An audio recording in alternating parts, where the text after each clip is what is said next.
with clip. So we have clip 115. Welcome aboard, folks. We are very proud to share that your pilot is the most diverse pilot on record. She is a 3'2" transgender pansexual Native American man who identifies as a 6'tall Korean woman. Any volunteers to help reach the controls are welcome. You will want to buckle up as her epilepsy is often triggered by the flashing lights in the cockpit. Remember to keep a whisper volume level, as she may have to consult instructional videos as a refresher during the flight. Now, can we get a big cheer for diversity?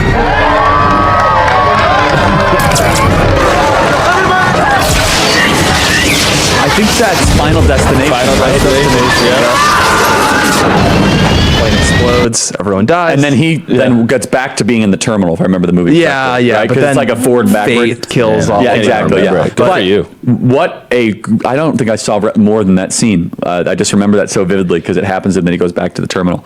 But who wants to take it? This is what's going on. So United Airlines, we have the Kirby clip. Can we get to this? Andrew, I want you to riff on this from a PR perspective. You had a beautiful take on it earlier. And we have the Kirby. So just while they get it, just so the reason, of course, it's in the news is people have dug up remarks that United Airlines CEO Scott Kirby made in, I think, 2021. But he says, you know, United Airlines is very committed to making sure that 50% of their pilots are women. I want to get that. Yeah. Yes. And by the way, just Andrew had three really good takes. First, from a PR perspective, of just how the questions were asked. And then, and remember, just like the framing. It's kind of, and I want you to just play this tape. And then I want you to walk people through, just because you listened to this from a PR kind of standpoint. Let's play cut 93, please. Yeah, that's it. Military. How is diversity and diversity targets working into the Aviate Academy?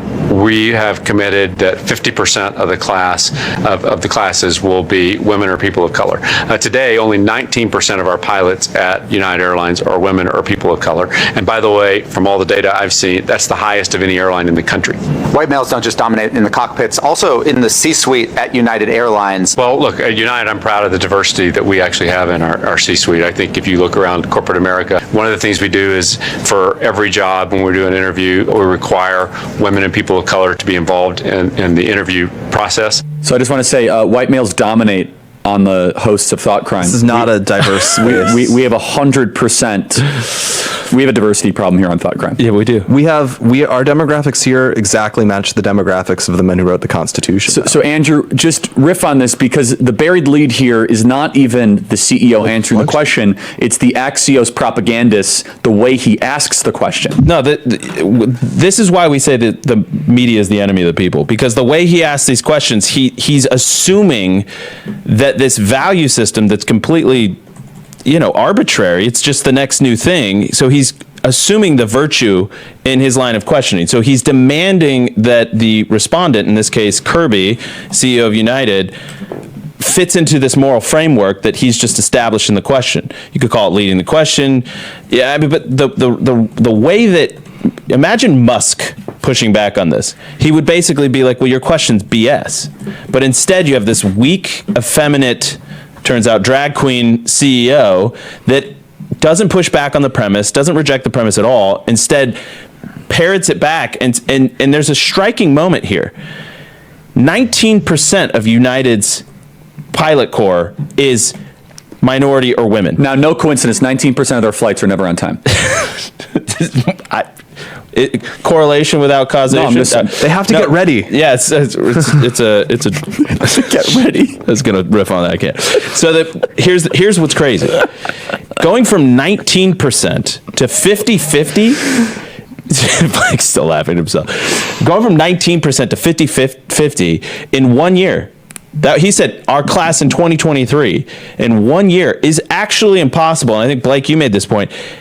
Are there even enough women or minority potential pilots out there that want to be a pilot? Where are they going to find these people?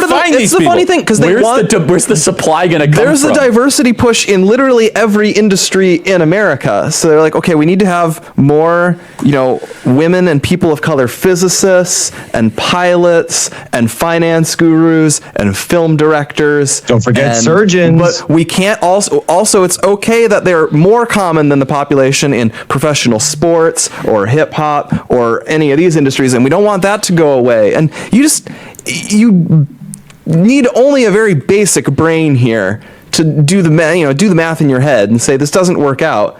And then, if you just go back to the source, okay, well, like, what's the intake from this? Well, the reason that pilots are all male is to become a pilot is hard. You need a ton of hours in the air to become a commercial airline pilot. A lot pilot. are veterans. Let's just yes. So you get people who either are veterans, and those go through a pretty tough winnowing process, or people who care enough about it and have the resources to be hobby pilots at a high amount of time. Or their parents paid for flight school when they're 16, 17, or 18 years old. Exactly. Which is a thing of upper middle class society. Yes. And so, man, you have to be careful saying that, because soon we'll get Congress just allocating $50 billion to the Women in Flight program to pay for underprivileged people to just get flight hours, and then they'll just be crashing small planes all over the place. I think this is the red pill of the red pill. Every issue where anyone who's remotely normie in my orbit goes 10 out of 10, it's the flight one. I have to be honest. Or like surgeons. Surgeon and flight are the top two, where it's like no one really cares when it's HR managers. No one cared when it was, just kind of paper shufflers or even engineers. But now when it's like, wait, hold on a second. You're going to remove my appendix and you're a black lesbian. Yeah. Well, you bring these. Did you have to go through the same? I say this all the time. When I get on an airplane, I want my pilot to be like, "Hi, this is Chad." Maybe like a little bit of a southern accent. Chad Buckworth here. No, Chad. This is my 31,000th hour. I'm kind of bored, honestly. Yeah, I could do this in my sleep. But exactly. I want just like cookie cutter, like. Pilot. Yeah, this is so easy to me. I don't want LaQuisha James. They have that like pilot voice, and she's just like, "Hi, ladies and gentlemen, pray for me." And the truth